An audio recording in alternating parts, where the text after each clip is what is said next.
Mona Lisa की देखकर इन दोनों चिरकुटों के सालों से सोए हुए अरमान जाग उठते हैं। एक बार दिला दे। दांत खाज खुजली से। तो इन दोनों के बीच में छमिया को पटाने के लिए कंपटीशन होता है और दोनों अपने अपने डुलडुल घोड़ा पे बैठ के प्रस्थान कर जाते हैं। अंडरवर्ल्ड में जिक्र आया बसंती मेरी जान, आई लव यू मेरी।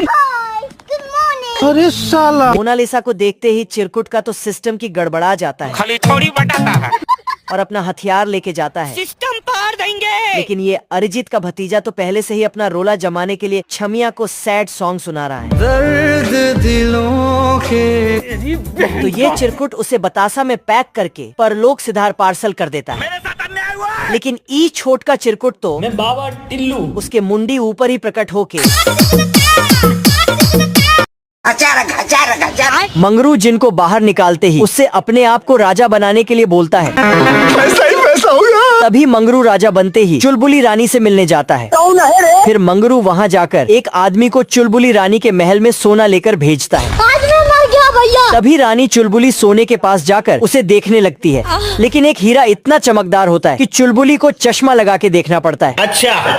तभी चुलबुली की नजर इस मंगरू पर पड़ती है तो चुलबुली, वाह क्या लड़का है। फिर चुलबुली एक कपड़ा फाड़ के मंगरू की तरफ फेंकती है, जिसे देखकर मंगरू कपड़ा उठा के चुलबुली को देने आता है और कहता है अंजले, अंजले। तभी मंगरू चुलबुली को पटाके महल से जाने लगता है।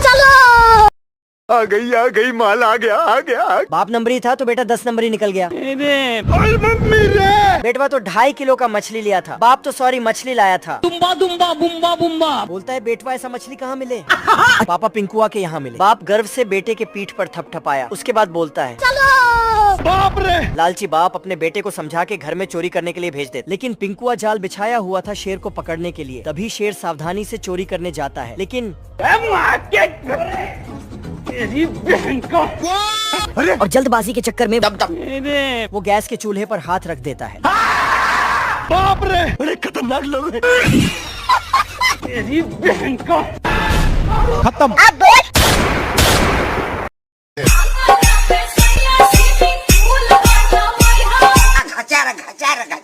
पेंगुइन भीड़ के बीच में से निकलना चाहता है, लेकिन भीड़ उसको भाव नहीं देती, इसलिए वह गुलेल से निशाना लगाता है और अंदर जाने का रास्ता बना देता है। फिर अंदर जाकर एक तीरंदाजी की प्रतियोगिता में भाग लेता है और जैसे ही तीर चलाने लगता है उसका प्रतिद्वंदी उसे गिरा देता है और टारगेट में निशाना लगा देता है। बाकी का काम पेंगुइन कर देता है। अब पहले प्रतिद्वंदी को सिक्का दिखाया जाता है जिसको भेदना रहता है, लेकिन प्रतिद्वंदी तीर चलाकर पेड़ को 2 शाखाओं में बांट देता है। यह देखकर रेफरी डर जाता है और पेड़ के पीछे जा छुपता है। पेंगुइन अब लेटते हुए टारगेट पर निशाना लगाता है।